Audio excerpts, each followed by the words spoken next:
quoi servent les syndicats?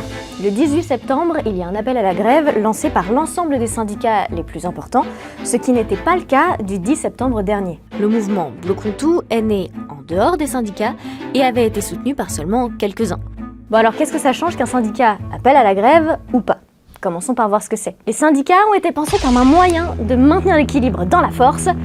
Je m'explique. Un patron par définition a beaucoup de pouvoir sur ses salariés. Le rapport de force est déséquilibré, ce qui peut poser tout un tas de problèmes et créer des situations d'abus.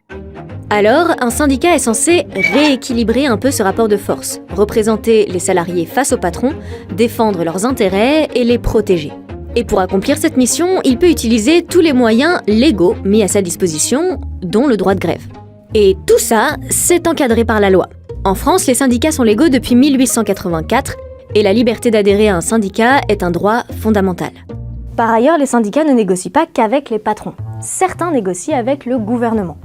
Ceux-là remplissent certains critères qui les rendent représentatifs au niveau national et interprofessionnel.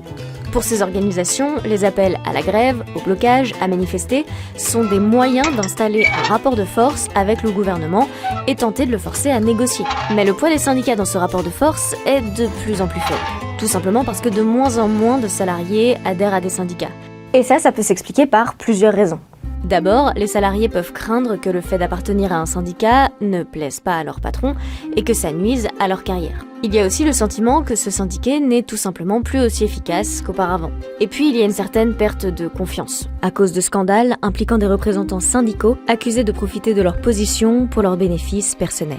Et tout ça explique que de plus en plus de mouvements sociaux naissent en dehors des syndicats, comme par exemple les Gilets jaunes ou le mouvement Bloquons tout du 10 septembre dernier.